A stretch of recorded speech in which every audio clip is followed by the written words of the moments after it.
Shalom, sahabat yang baik hati, salam sehat selalu bagi kita semuanya. Marilah kita bersatu di dalam doa. Kasih karunia dan damai sejahtera dari Allah Bapa dan dari anaknya Tuhan Yesus Kristus kiranya menyertai kamu sekalian. Amin. Firman Tuhan bagi kita pada hari ini tertulis dalam kitab Yakobus 1 ayat 26. Jikalau ada seorang menganggap dirinya beribadah, tetapi tidak mengekang lidahnya, ia menipu dirinya sendiri, maka sia-sialah ibadahnya. Molo adong nama dok di bagasan rohana na daulat ibana, hapedang diraktei dilana, dia sidotahe rohana. Nama gopoma hadaulaton nai. Beribadah dan mengekang lidah. Ternyata ada ibadah yang sia-sia. Jika ibadah itu tidak berpengaruh kepada gaya hidup sebagai orang Kristen. Berbicara dengan sopan dan membicarakan apa yang benar dan yang berguna. Itulah orang yang beribadah. Apa yang kita perkatakan adalah pancaran dari apa yang memenuhi hati dan pikiran kita. Jika kita menganggap bahwa diri kita adalah orang yang beribadah, tanpa kita katakan sebagai orang yang beribadah, maka orang akan mengenali kehidupan beribadah kita dari cara berbicara.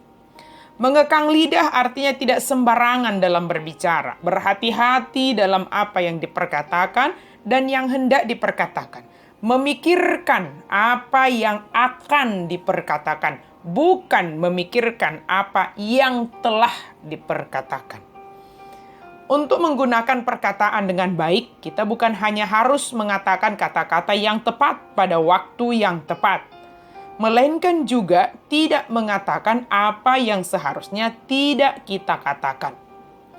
Apa yang kita katakan dan apa yang tidak kita katakan sama pentingnya. Contoh-contoh tentang lidah yang tidak terkendali meliputi bergosip, menghina orang lain, membual, memanipulasi, mengajarkan ajaran sesat, membesar-besarkan masalah, mengeluh, merayu, berdusta. Sebelum kita berbicara, bertanyalah, apakah hal yang akan saya bicarakan ini benar? Apakah ini perlu? Apakah ini baik? Pikirkanlah. Yakobus menyamakan kerugian oleh lidah dengan api yang mengamuk. Kejahatan lidah itu bersumber dari neraka. Lidah yang tidak terkendali dapat mengakibatkan kerugian hebat. Iblis memakai lidah untuk memecah belah manusia dan mengadu domba mereka. Perkataan yang sembrono dan penuh kebencian dapat merusak karena perkataan itu bisa cepat menyebarkan kehancuran dan tidak seorang pun dapat menghentikan akibatnya. Begitu perkataan itu diucapkan. Kita jangan sembarangan dengan perkataan kita. Dengan berpikir bahwa kita nanti bisa minta maaf. Sebab meskipun kita bisa berbuat demikian, bisa meminta maaf, bekas luka itu tetap ada. Beberapa kata yang diucapkan dengan kemarahan dapat menghancurkan hubungan dan memerlukan waktu bertahun-tahun untuk membangunnya kembali. Sebelum kita berbicara, ingatlah bahwa kata-kata adalah seperti api. Kita tidak dapat mengendalikan atau meniadakan kehancuran yang ditimbulkannya. Meskipun kita mungkin tidak dapat mengendalikan lidah kita secara sempurna, Roh Kudus akan menolong kita belajar mengendalikan diri. Ingatlah bahwa kita tidak melawan keinginan lidah dengan kekuatan sendiri.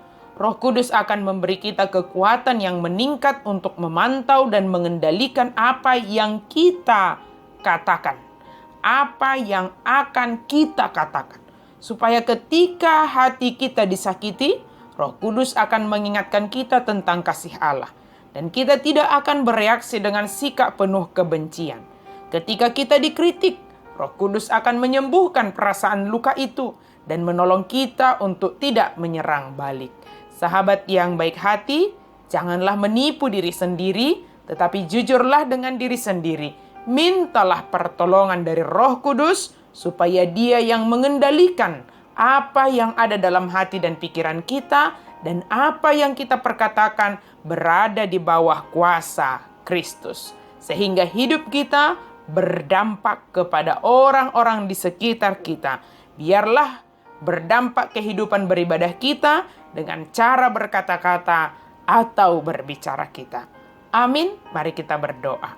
Terima kasih Tuhan untuk firman-Mu yang mengingatkan kami untuk kami boleh mengandalkan kuasa Roh Kudus dalam mengekang lidah kami, dalam memikirkan apa yang hendak kami perkatakan, supaya dari sana kami bisa terlihat, kami bisa menunjukkan kehidupan beribadah kami. Karena itu Tuhan, mampukan kami, tuntun kami, pimpin kami di dalam kehidupan beribadah kami, sehingga itu nyata terlihat dalam kehidupan kami sehari-hari. Dalam nama Yesus kami berdoa dan mengucap syukur. Amin.